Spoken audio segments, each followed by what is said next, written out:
Good evening, everyone. Today is Thursday, September 29th, and I have 6:30 p.m. I'd like to welcome everyone to the Columbus Common Council Committee of the Whole. And with that, if our city clerk, Pat Gable, could take a roll call, please. Albright, present. Arnold. Here. Gray. Present. Motive is excused. Reed.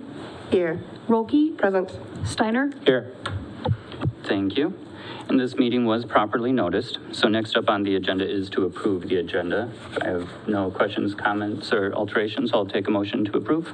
Alder Rolke will move to approve tonight's agenda. I'll second. I have a motion from Alder Rolke and a second from Mayor Arnold. All in favor? Aye. Any opposed? All right. Moving right along, next up is citizen comments. Did we have anyone signed up?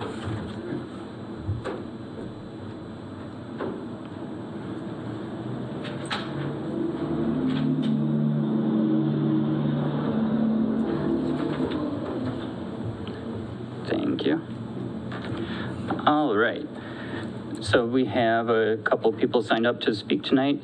First is the Honorable Judge Ed Sheelan. Not. All right, then moving along, next up is Dick Ginkowski. And neither seem to be present tonight. Was there anyone that wished to speak that didn't get a chance to sign up? Is this just about the municipal court? Is that Yes. here today? All right, if I could just take a couple minutes. Go right ahead if you'd like to approach the podium. All right, thank you. And please just state your name and address. I'm attorney Carol Green. I'm at 1132 Park Avenue at my business address there. As to the municipal court, I've been involved with the municipal court since its inception. I've been practicing over there for 31 years or more now. And I remember when Columbus left the municipal court.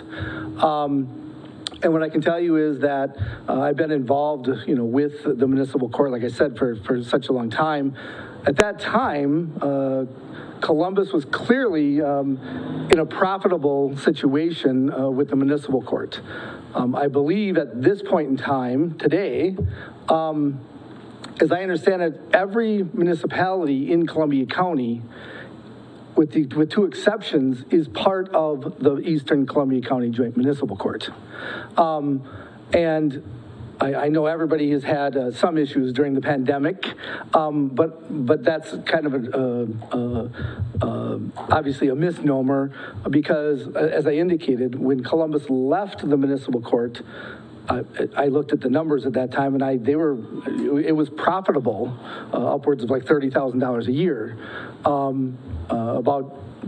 Obviously, when the new municipal court here in Columbus was created, after the first couple of years, I looked at it just to see, and I noticed that, frankly, I thought that the numbers I had looked at showed it operating clearly in the negative, probably double the amount that it was profitable. It was almost losing $60,000.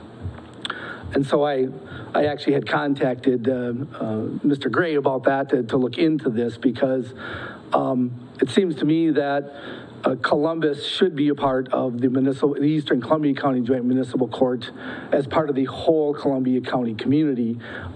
As I indicated, there are only two others that are not, and that's the Dells and Portage. Portage obviously is over 15,000 people or more, and they have a greater draw as far as citations and that. And we all know with the Dells, they have 1 million people going through it in the summer. So they can finance that. They can afford that. And so it seems to me that Columbus, and I checked again recently with the municipal court. My information obviously is such that I believe that Columbus would be welcomed right back in, and it should be looked into in the sense that, again, I think it would be a wise financial decision. I think it's part of a greater community, and I think that all in all, all ships rise with the tide, so to speak, and that's what would be happening if Columbus was to join the Eastern Columbia County Joint Municipal Court. Thank you. Thank you very much. All right, if there's no one else.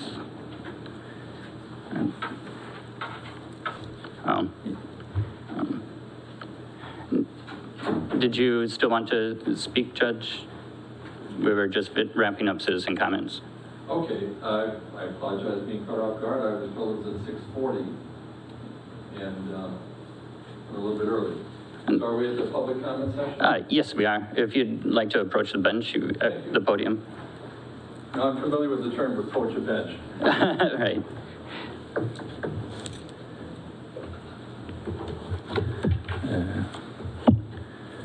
And good evening. Don't worry about all the paperwork. It's basically your council packet.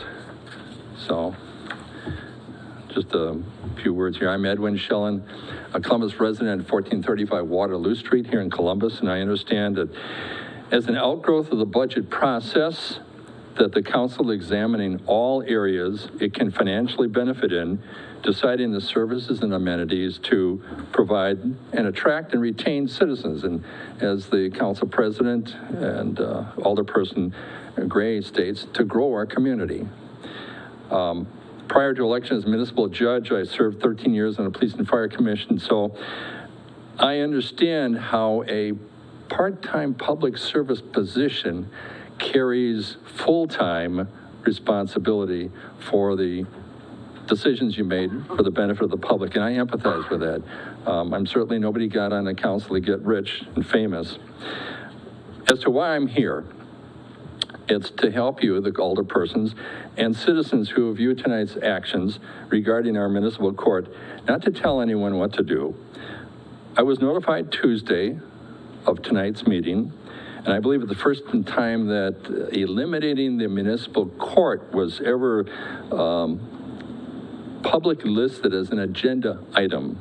So I may not be able to do justice to address in a brief time what prior courts have spent months, citizen input, study, and effort to establish. That said, I trust that we all agree that good things require a lot of work. For the public's benefits, to fulfill their mission, municipal courts are a separate and co-equal branch of government, much like umpires at a baseball game. The legislative branch creates the rules and decides what to pitch. The executive branch swings at that pitch, carries out or executes those laws. The judicial branch is simply an umpire. We're neither beholden to either side. We have to remain neutral, so we're not, part and party to either one. But we do have, or municipal courts do have a financial attachment to the municipality that creates them. Municipal courts have to present a budget, and it includes like a line item that shows any tax subsidy. And in return, that municipal court generates revenue for that municipality. I trust that if there's any questions, if I miss anything, I'll be glad to answer afterwards. Moving on, as Administrator Ellefson said, we have a good court. The intent of the court isn't to make money. The city looks to provide sustainable service. And I agree there's more to that than money, but money's the elephant in the room here, so let's address that first. I'd like you to check in your packet, and you should be able to pull out the latest net revenue over expenditures form, and it looks like this. You get one every month. This one just came out the 28th, which would be yesterday morning. It's for the court.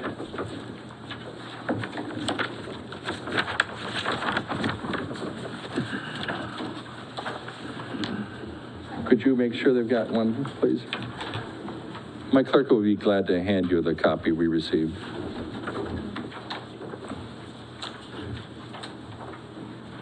Okay.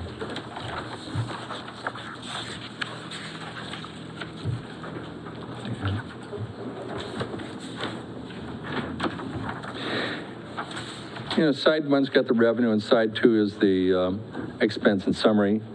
And if you go to side two, at the very bottom, lower left says net revenues over expenditures. you'll see that as of, and by the way, this is as of the end of September, September 30th of 22, as it says at the top, the information coming from the city. The court has already generated more than $110,000 of income, and yet the expense is at $108,000. So at this point in time, we're already in the black. Now, I mentioned already, because we start out at zero for forfeitures, and how that works is, a person pays their forfeiture as soon as they can. Sometimes it's delayed, sometimes it is a payment plan. So that sort of compounds over month to month. The first month really don't have much of anything. Then the second month, you've got that first month's person payment plus the ones who have been cited since that time or started to pay since that time. And so that spreads out over time. So it's not only in the black, but it's projected to be a good, sustainable, required resource, public service. Now, I use the word required as opposed to an amenity. Any city that has a police department has to have a court to process the citations, to collect. And if it's not municipal court, circuit court. Going forward, budgets are projections, and we project it our best that we can. I tend to be conservative in our projections so that despite the unknown things that happen, for example, COVID, citations that the police department issues, that varies over time. It's sort of a double-edged sword. It's nice when there's fewer citations because it shows it's a law-abiding period of time. But on the other hand, it suppresses the income that the court works with. So we've gone from 155 in 1 month, or over 150, down to in the 30s. That fluctuates. That has to be handled, and so that's what the courts take care of. Our budget has always, and we've had some surprises, like we had to replace an expensive laptop, that blindsided us, but we've always stayed within or below budget. So the sky's not falling. Even if we have to continue another 4 years, we're doing a good job, and you've got a good court. Now, that having been said, I'm in favor of getting the biggest bang for the buck. Okay, I'm a taxpayer, local citizen, and in the long run, that bang isn't just dollars and cents. There's a significant value in having a local municipal court run as an alternative to criminal and juvenile court. Local matters are addressed locally by someone that's elected locally. The local people have an input into the nature of that court, and things are handled promptly, hopefully cooperatively and confidentially. If it goes to a circuit court, for example, everything is public access on C.O.W. So imagine if you had to contest a public nuisance or I don't want to say, creating a commotion, citation that you really didn't deserve for whatever reason, misunderstanding, it's going to be on, even if you're declared innocent, it's still going to be on C.O.W. Now, juvenile offenders, or I should say not offenders, but just plain juveniles, I've often met with kids and their parents and our local school officials, including this morning, in setting up times that we can work together to see how we can handle items of joint concern. We want to keep kids out of this system, not just have to process them in the system. We want to concentrate on solutions and prevention. What circuit court judge or distant, let's say, a juvenile judge would have the time or be able to do something like that, to deal with our local courts, and our local schools? Now, it may be necessary at times, but why give a juvenile a record if that behavior can be handled locally? The court arranged with the Department of Public Works, for example, to handle for a juvenile to work off their forfeiture in damaging some city property. That's a win-win proposition. And adults deserve the same courtesy, the same respect. An indigent adult was able to perform community service to handle their things, and we're able to locally secure restitution for businesses like somebody does drive off on gas, or even a public library if the person doesn't return the book in good order. And we're tasked with collecting that, which they can do simply through our court rather than instigating some litigation, expensive litigation for recovery. Those are things that a local municipal court has the time, the interest, and the personal connection to the community to execute.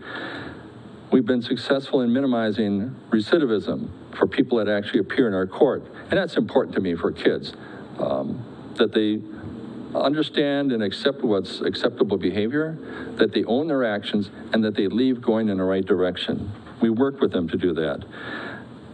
About an absent a municipal court, we're going to wind up having to, I should say city, may have to be prepared to deal with both Dodge Court in Juneau and the Columbia Court in Portage for non-traffic citations and ordinance violations, as we do enter into both. Columbus covers in both, is present in both counties. And that's as well as Columbia County Circuit Court for all traffic violations. And so have these circuit courts and judges been contacted as to how the addition of Columbus might fit in? There's a process of transferring and collecting outstanding citations. As I mentioned, it sort of piles up over time, accumulates. And it was noted that in a prior, and I had no process in this transfer, elimination of the, or exit from the joint court to the present court. But there's a process by which everything has to be carefully transferred from clerk to clerk. That's a significant, let's say, undertaking for confidentiality reasons. I mentioned before collections. If it goes to the, let's say, circuit court or another court, what's the personal incentive to following up on the outstanding forfeitures if you're just one of thousands of, let's say, cases on the docket? Those courts are probably overburdened, and in the priority, they have to prioritize the more serious things like felons, misdemeanors, people who are incarcerated first, people who are not incarcerated successor, and everything else goes to the bottom of the list. So let's say that you do get a citation. In Columbus, that $30 citation, by the time you add costs, comes out to $98.80 for speeding. Okay, come in, take care of it, done. If you go to a circuit court, that $98.80 is going to wind up going to $174.30 because it's more expensive to go to the circuit court. So looking at it from, plus gas, time, and mileage, I'm looking at it from the citizen's point of view here. From the city's point of view, you know, of that $98.80, handled personally, I believe the city would get about $63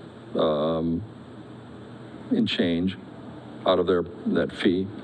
If it goes to the county court, because it's a higher expensive court and there's $5 as your material showed, you're gonna get dinged $5 for every citation that they process. Your income isn't gonna be $63, it's gonna be $25, okay? Not only that, but from the personal protection side of things, what value is there in being able to retain an officer here in your community, especially if you're concerned about staffing at the police department, and you have to send them and their car and their material and so on to another court to sit and wait to be a witness because they have to testify, as opposed to being here, especially if they're needed for something coming up. Just personally, I was, as part of my education, sitting in and monitoring, shadowing an area municipal court when the officer suddenly jumped out of a witness chair and dashed out, and we noticed out the window a fight was going on. He was able to break it up. We simply adjourned for a moment and recessed and got back in order. That person's parents were very thankful that that officer was there to break up that fight, as opposed to sitting in Portage or Juneau someplace waiting to testify. How do you put a value on those, let's say, services that a community municipal court provides? As for joint municipal courts, is one ready to welcome us? And under what conditions? In all fairness to their public service, I suspect that the prior council members put their time and made the decision to leave a joint court to establish our own local municipal court for these added value reasons, not determined by money. Okay, so there's a reason, and we all shared their celebration, their relief, and their success. In 2019, our court started. Your packet shows that information. It's truly been a Columbus success story. You start out, yeah, there's startup costs. It's more expensive. And if you're at a court for a period of time, like like our experience with a joint municipal court, yes, your share of the startup costs is already dispersed. You've gone through that page. It's like starting a new business. Okay, starting off, you're going to be having some expenses, but we paid those dues. We'd suffered that time. We're now at a point where it is a viable, sustainable entity. So as judge, I'm happy to work with you in serving the community and answering any questions. As a taxpayer and local citizen, I question hastily dissolving an established revenue-generating public service and suggest you table the resolution pending appropriate public input and further consideration on how to best achieve the public benefits that you desire. Thank you very much, Judge Shanlon. Any immediate questions? This is not a time for a back and forth or questions, but thank you very much. You're welcome. And I appreciate your work. Thank you. Yours as well. And we did have one other person signed up, Dick Jankowski. Would you like to speak? Thank you, Mr. President. My name is Dick Jankowski, Richard Jankowski. I am the judge of the Pleasant Prairie Municipal Court, and I'm the president of the Wisconsin Municipal Judges Association. Also a small-town guy. My experience, I have almost a half a century involved in the justice system. Began with being a police dispatcher, police officer, small-town police chief. And I know what it's like to deal with a city council. And I also know, by the way, one of the things that I had to deal with many times as a small-town police chief was, where's the squad car? Why were you at the county seat? Why weren't you in town? That's an issue that I'm very acutely aware of. And of course, obviously, we are attending to court and official duties, but I know that is a concern. As I said, I'm a small-town guy. And I also know, and before I talk about anything else, in my community in Pleasant Prairie, we had a proposal a few years ago from our county sheriff who wanted us to abandon our police department, who came back and said, we can save you money if you abandon your police department. Well, we crunched the numbers. We found out first that they were voodoo economics. They were not honest numbers. They were not well thought out. And in fact, it would be more expensive.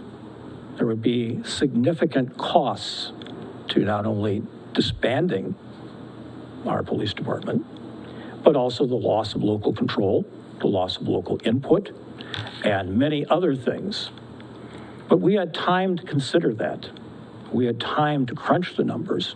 We had time to go through this data. Now, Wisconsin's municipal courts are very misunderstood. We are part of a unified court system. We are community-based justice alternatives to the criminal and juvenile justice systems. And I want to parse that out. Community-based. We are based in our communities. We're approximately 230 municipal courts, some of which are joint courts, as you once were, and others are independent and freestanding. We have exclusive jurisdiction over all municipal ordinance violations for which there's a penalty attached. Those cases are kept out of circuit court. They're kept out of juvenile court. They are dealt with, as Judge Sellen said, at the local level. And I can tell you that I had 32 years experience as a state prosecutor I prosecuted, including, I was started in the Clark County District Attorney's Office. I was the district attorney in Rusk County and Ladysmith. I know what it's like to be in a small community in that respect. And I know what it's like to be accountable to people in the community. I prosecuted thousands of cases, from traffic tickets to Wisconsin's first cold case homicide. And in my experience, I have 9 years of experience since that time as a municipal judge, and I'm also a part-time circuit court commissioner. I've worked in our circuit court system for over 40 years. So I want to talk about that for a minute. I want to talk about how the courts interact with each other so that you have information. And the reason why we as the Wisconsin Municipal Judges Association were concerned about this was that this proposal came out of the blue and did not seem to have behind it much information to give you the picture that at least we had in Pleasant Prairie when we had all of that kind of information, because it is your decision. I am not here tonight to tell you what to do or to suggest to you what to do. That is your call. And I respect the separation of powers. The Wisconsin statute 755.01 relating to the creation of municipal courts, and this was another concern, said that the municipal court is a co-equal branch of the municipal government, subject to the superintending authority of the Supreme Court through the chief judge of the Judicial Administrative District. Now, what that co-equal means is that the court is not an amenity, which was a phrase used by your city administrator, which caused us a great deal of concern. If that's the case, then the city council would be an amenity, because it is a co-equal branch of the municipal government. And obviously it's not. City council is not a swimming pool. The municipal court is not a swimming pool. We are concerned about public service. We are concerned about public safety, and we are concerned about the impact that we have in a community. So let's go back to the concept of community-based justice and interfacing with the circuit courts. The responsibilities of the circuit courts in Wisconsin, and I can tell you right now, the circuit courts are choking. The pandemic has had a severe impact. Circuit courts are responsible for dealing with criminal and civil and juvenile cases that involve criminal matters and also civil litigation, lawsuits, personal injury cases, one call, that's all, whatever you see on TV. And of course, everything else that comes through the door. It's the General Jurisdiction Court of the state of Wisconsin. And in 1977, the voters in Wisconsin approved a constitutional amendment to create this unified court system of the Supreme Court, Court of Appeals, Circuit Court, and then municipal courts. So our responsibility is very small. As municipal courts, we don't decide whether to send somebody to prison. We don't decide whether to terminate parental rights. We don't decide whether to pull the plug on somebody who might be terminally ill. We don't have those cases. We deal with matters that are important to a community. And we keep 500,000 cases a year out of the circuit courts so that they have the time and the resources to deal with the cases and the defendants who need that type of attention. And that is becoming even more apparent. You can't turn on the television now without seeing crime being an issue. Regardless of which political persuasion you are, it's an issue. And that's something that we want people to pay attention to, is the fact that our courts are at a crisis level when we're dealing with the circuit courts. I have cases when I sit as a court commissioner where I cannot find attorneys to represent people whose constitutional rights are being violated because we don't have the resources at the circuit court level to deal with the dangerous criminals. And there is a pecking order, and I will explain to you how that pecking order generally works. And that pecking order, which is mandated by the Constitution, by law, and it works out to this as a practical matter. The first attention will be given to the oldest in-custody felony case and speedy trial demand cases, which basically, depending on the type of case, is 60 to 90 days. Those come first. Next, the oldest in custody misdemeanor. People who have been sitting in jail awaiting trial. And I can tell you, I've seen people who I've adjourned cases whose hearings were supposed to be held within 10 days when I've sat as a court commissioner. 2 months later, they still don't have an attorney. We're violating their constitutional rights. Now, that's not your direct concern here, but it illustrates to you the strain that we have in the circuit courts at this time just to accommodate the criminal cases. Now, that gets followed with the oldest out-of-custody felony, the oldest out-of-custody misdemeanor cases, then the civil cases, and where do you think the municipal ordinance violation cases are on that pecking order? The very bottom. I can tell you that there were times as a prosecutor where we would have 30 or more cases scheduled for the same trial date at the same time. Only one could go. And that means the others would have to be adjourned. And at the bottom of that pile would be the municipal cases and also the state forfeiture cases, such as drunk driving, speeding. And drunk driving and speeding are the two major issues that we deal with in municipal courts. Right now in Wisconsin, you may be surprised to know that speeding has now overtaken alcohol as the #1 cause of fatalities in our state. Speed is slightly ahead of alcohol. Whoever thought in Wisconsin, hard drinking Wisconsin, we would say that, but it's the truth. I hate to interrupt you, Mr. Jankowski, but I would appreciate it if you could keep everything pertinent to tonight's topic as well as respect the time of the council. Thank you. I am trying to do that, Mr. President. Thank you. But the reason that is because it explains to you that this system does not have the room to deal with that, nor does it have the interest that we have at the local level in a case. Now, in order to make a decision that's very important to this, it's important to have all of the information, not 2 days' notice.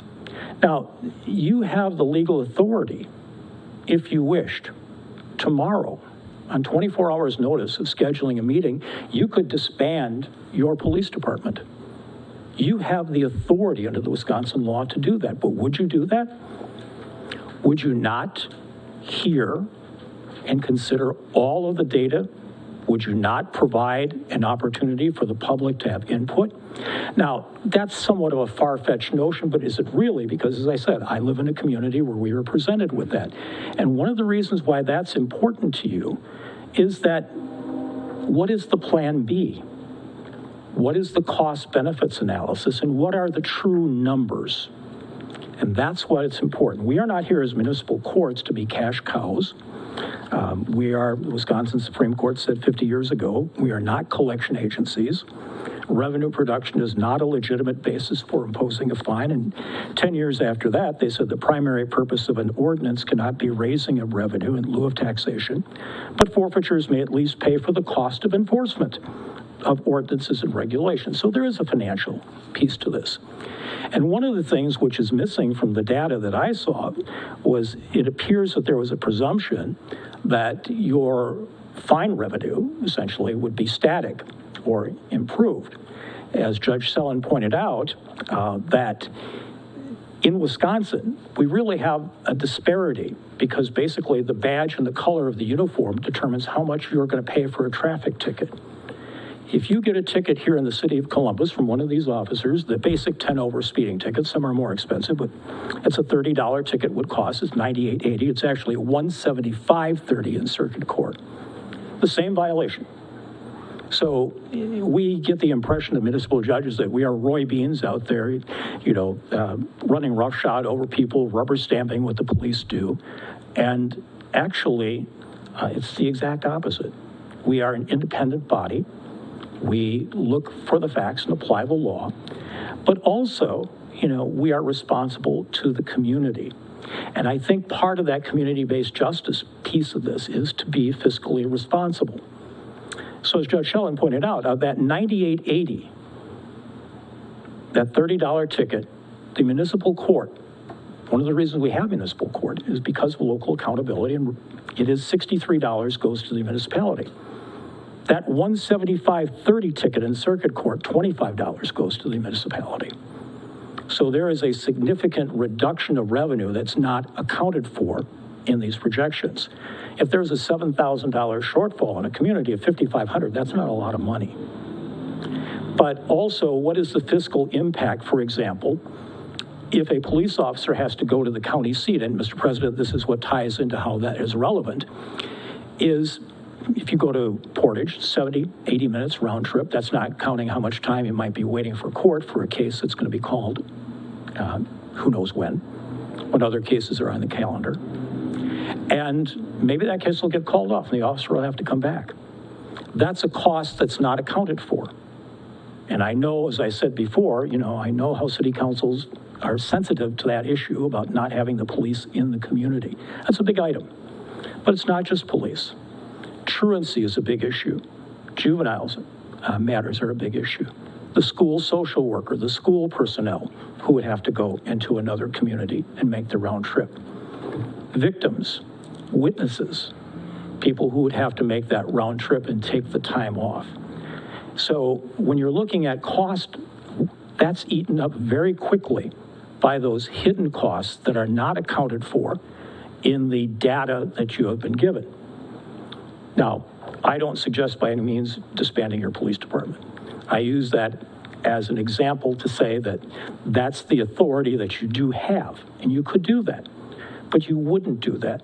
You wouldn't do that without having that information. So if the sheriff of Columbia County came in tomorrow and said, I can give you 10 or 12 officers for less than it's costing you now. I can give you 10 or 12 deputies. I said, well, that's interesting. Let's hear your presentation. Let's see the numbers, and then let's take a look at them. And that's going to take more than 2 days. And then you might want to consider, okay, are those officers going to be based in Columbus, or are they going to come from the Portage? So how much time are they going to be away from the community? Are they going to know who the troublemakers are? Are they going to know who the people who might be suspects in the community? We do are they going appreciate to it, be Mr. here? Ginkowski, but I would really like the council to be able to start deliberating and. Thank you. So there's a bigger picture here. I'm very happy to answer any questions that you have and to provide you with any information. But please understand I respect that it's your decision, but it's a decision that should be made by having relevant information and by having all of the information, and you're not going to get that in 2 days. And most importantly, and the last piece is, what is the plan B? You can affiliate with another court if they're willing to have you. You did that once before, but are they willing? This proposal before you does not say what the plan B is, and how can you make that decision? And I have 50 years of local government experience without having that. Thank you all. Thank you, Mr. President. Thank you. All right. Was there anyone else that wished to speak that didn't get a chance to sign up?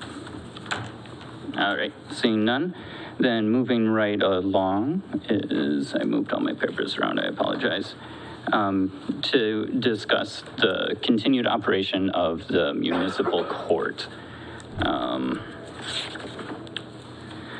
So during our draft budget presentation on the 20th, the need for us to carefully evaluate expenditures and programs, amenities, et cetera, was discussed. During that discussion, the cost of operating an independent municipal court was brought up, and we requested from staff to present additional information, and that's what we're all here today. Like it was mentioned, the short time frame is due to, if we did decide to disband the municipal court, we would have to do so prior to October 31st. Otherwise, we would have to continue October operation. 1st. Oh, October 1st, First. sorry. I meant the 31st of this month, but October 1st, sorry. So that is, we are on a time crunch. Otherwise, we would have to continue operation for the next term of 4 years. With that being said, did you want to add anything, Kyle, or? Yeah, I have a few items. I respect the wisdom of the public comment. I'm not sure why they're focused on the circuit court. That's probably the worst option and not one that we're seriously considering. In my communications with some of the members of the court we used to belong to, it sounds like there is a place for us back in that court system, potentially, if that's the way we would like to go. I think there's other court systems that may also be available to us that we could explore. And when it comes to having data, and, you know, we have the data. We were in that court system. From 2010 on, we have data. We know that it cost us $0 of tax contribution to support the previous court. We know so far, without next year's budget, we're $110,000 in tax revenue that takes to support. Even when they show you the most recent financial statement, they've broken even and they're $1,600 above. But it's only because the city's paid $31,244. Without that, they're running $30,000 below. And that's really the core issue here, is if we can afford to continue offering, I'm going to call it an amenity because it's something that we don't have to have a municipal court. There are other alternatives, and we don't have to have the municipal court in the current format. So it might be rough around the edges, but I think it fits the kind of the intent of what we're trying to explore here. I've talked to the police chief several times. They have a very good memory of how the old court worked, and they were very happy with that court as well. They don't think that there's any staffing concerns because the person assigned to court is not the person on patrol. So we have patrol, and that person is assigned to court for the day. So the chief had no reservations about that. And I appreciate the court being concerned about that, but the chief of the department isn't concerned about it. And I think that carries significant weight. So, you know, I just think the numbers tell the story here. And it's a decision to be made. The people that showed up in the most recent report, I think there was 14 defendants for traffic tickets. And next year, if it's, say, $3,500 a month for the court operation, you know, the extra cost of those 14 people, which may not even be from Columbus, going to, say, Randolph or another community that's 15, 20 minutes away, you know, the mileage will cost them $300, something like that. Is that $300 savings for them to come here worth $3,000 of taxpayer dollars? And I think it is a decision on whether or not, you know, we want to offer court here, or if there's another option that still keeps us in a municipal court and still keeps us out of the circuit court and is still relatively local. And actually, the court system we were in currently has over 20,000 people from Columbia County in it. There's nothing more local than that. Fall River, just up the road, they're a member. The next town up the road, they're a member. So, you know, I think when you look at the operation of the court, we have the data. We have the data here. We've had it since 2010, and there's older data we could go get. The court that we were a part of didn't need any tax subsidy. They were self-sufficient. The court that we have going right now is requiring a tax subsidy.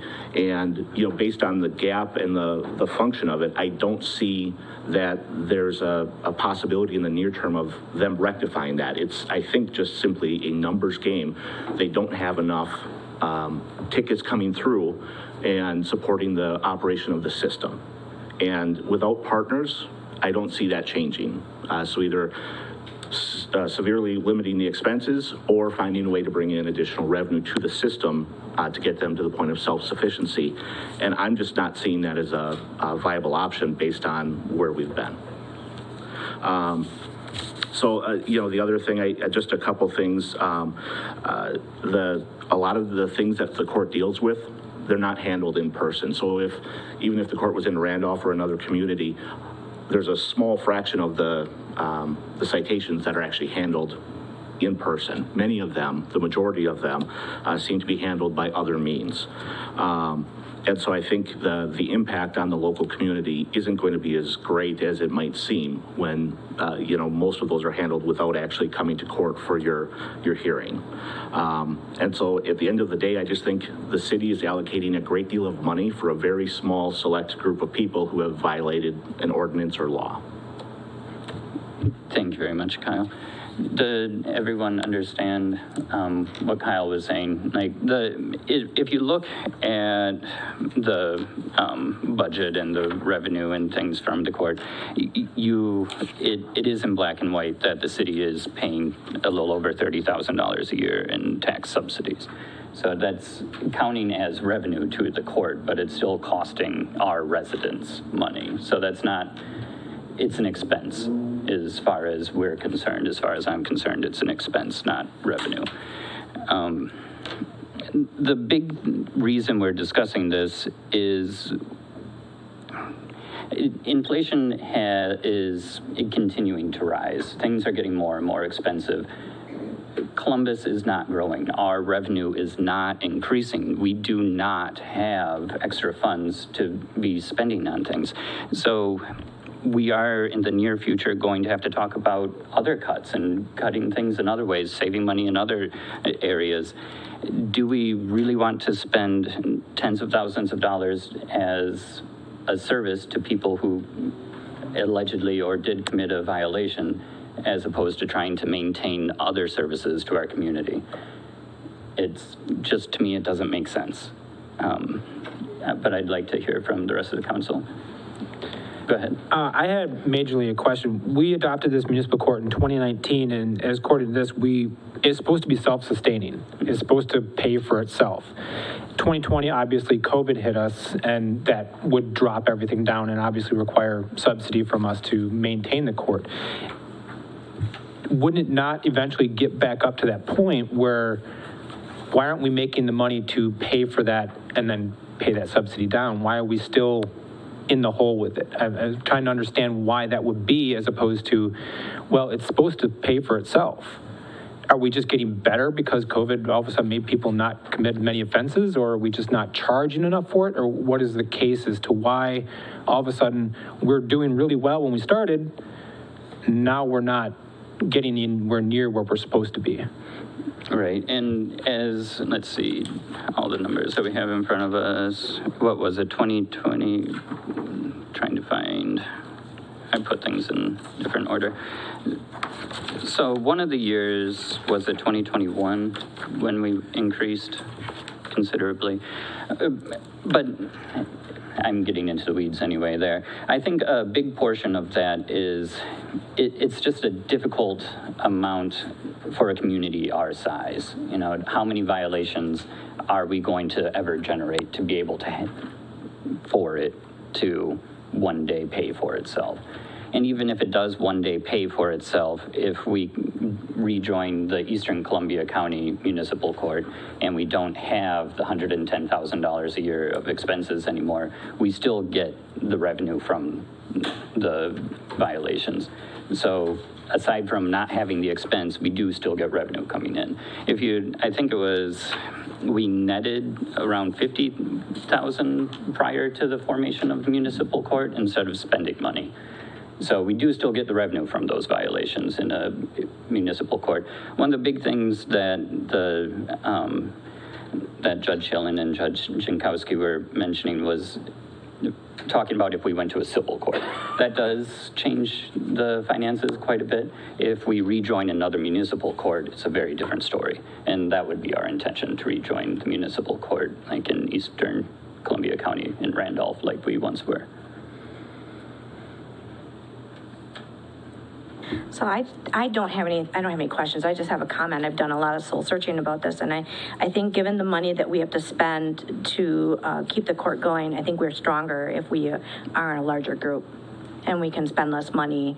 And you know, if that we save that $30,000, we can put it to a different line item. Thank you, Alder Albright. Anyone else have a comment, questions? Mayor Arnold? Well, I do appreciate the concern expressed by both judges for, local citizens. And it's clear that they both care about their communities. But I think I agree with Alder Albright and with what you've talked about too, Ian. We're in a crunch time. I think we just have to consider the money aspect, even though much of what they said, to me, as a social worker, made sense. The bottom line is that at budget time, we're really looking at difficult choices, and, we're just, we don't have a lot of extra money, and I don't see that situation getting better anytime soon. Thank you, Mayor Arnold. Alder Albright or Alder Rolke, do you have any comments or questions? Or, sorry, Alder Reed. I was looking at Alder Reed and said Albright, I'm sorry. Because you are so, go ahead. No, while I'm just so disheartened that there's a good probability we'll need to find a different court system for the finances. It was really wonderful when we started the court, and we were just so glad to be able to provide the local service and the convenience, and we fully expected it to be,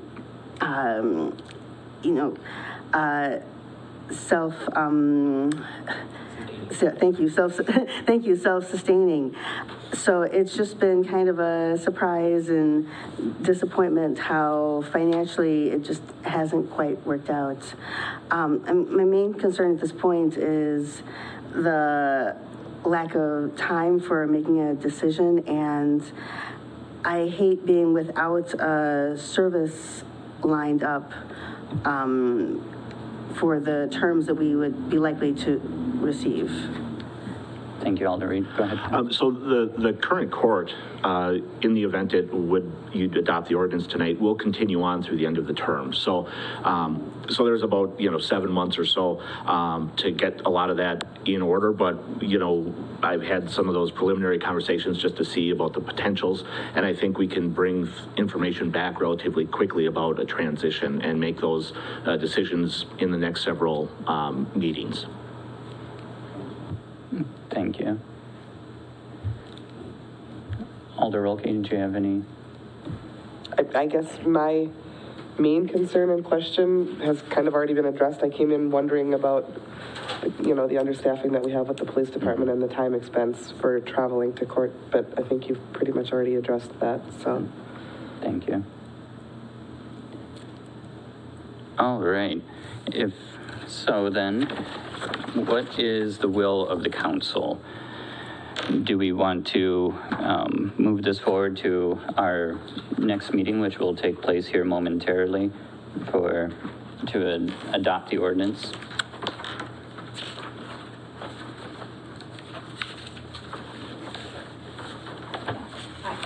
I'm in agreement that we should.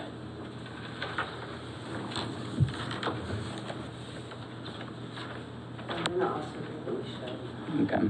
It would seem a more practical move financially. I'm not exactly excited about it. I've watched Ed Schoen on his court case, and I thought it was really grand what he's doing there, and it's beneficial to the community. But from a financial standpoint, is what you're here to discuss, it makes sense to not spend the money and just move it into, if we can do the Randolph Court at the ECCMC, whatever it was, that would seem the better option to go for now, and maybe address the court system when we start growing again. Right. Thank you, Alder Steiner. All right, then, if there is no further discussion, I will take a motion to adjourn. Alder Steiner will motion to adjourn. Alder Albright will second that motion. I have a motion from Alder Steiner and a second from Alder Albright. All in favor? Aye. Any opposed? All right, we stand adjourned.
we are heading into meeting for our special meeting. I think we'll do one more minute just to let people, so it's 7:28 on my phone. We'll get started. Unless everybody is ready now. Okay. Well, now I have 7:28. So I want to welcome everybody. It's Thursday, September 29th, 2022. I want to welcome you to tonight's special session of the Columbus, Wisconsin City Council, and City Clerk Pat Gable will now take the roll. Albright? Here. Arnold? Here. Gray? Present. Motive is excused. Reed? Here. Rolke? Present. Steiner? Here. Okay, we have a quorum. If you are able, please stand for the Pledge of Allegiance. Okay. I pledge allegiance to the flag of the United States of America and to the republic for which it stands, one nation, under God, indivisible, with liberty and justice for all. Tonight's meeting has been noticed in accordance with state statutes and local ordinances, and I am now looking for a motion to approve the agenda for tonight. Alder Gray moves to approve the agenda. Alder Rolke will second. It's been moved and seconded to approve the agenda. Is there any discussion? All those in favor, please say aye. Aye. Anybody opposed? I don't believe we have anybody signed up to speak at this part of our meeting tonight, so we will go right ahead and move along to new business. And the first item under new business is to consider and take action to suspend the rules for ordinance 774-22, an ordinance to repeal Article 10 of Chapter 2 of the City Code of Ordinances concerning the municipal court. So the first action we want to take is to suspend the rules. So I'm looking for a motion to do that. Alder Gray will move to suspend the rules. Alder Rolke will second. It has been moved and seconded that we suspend the rules for the ordinance as specified. Is there any discussion? All those in favor, please say aye. Aye. Anyone opposed? So item number 2 under new business is to consider and take action to waive the readings for ordinance number 774-22, an ordinance to repeal Article 10 of Chapter 2 of the City Code of Ordinances concerning the municipal court. So I'm looking for a motion to waive the readings for the ordinance. Alder Gray will move to waive the readings for ordinance 774-2022, or 22, an ordinance to repeal Article 10 of Chapter 2 of the City Code of Ordinance concerning the municipal court. Alder Albright will second that motion. So it has been moved and seconded to waive the readings for ordinance number 774-22. Is there any discussion? All those in favor, please say aye. Aye. Anyone opposed? Okay, item number 3 under new business is to consider and take action to adopt ordinance number 774-22, an ordinance to repeal Article 10 of Chapter 2 of the City Code of Ordinances concerning the municipal court. So I am looking for a motion to adopt the ordinance.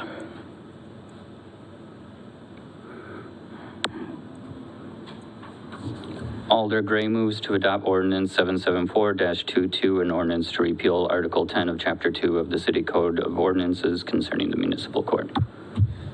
Alder Albright can second that motion. So it has been moved and seconded that we adopt ordinance number 774-22, an ordinance to repeal Article 10 of Chapter 2 of the City Code of Ordinances concerning the municipal court. Is there any further discussion? All those in favor, please say aye. Aye. Anyone opposed? Sorry. Anyone opposed? Okay, ordinance passes. And the last item on our agenda tonight is to adjourn, so I am looking for a motion to adjourn. Alder Gray moves to adjourn.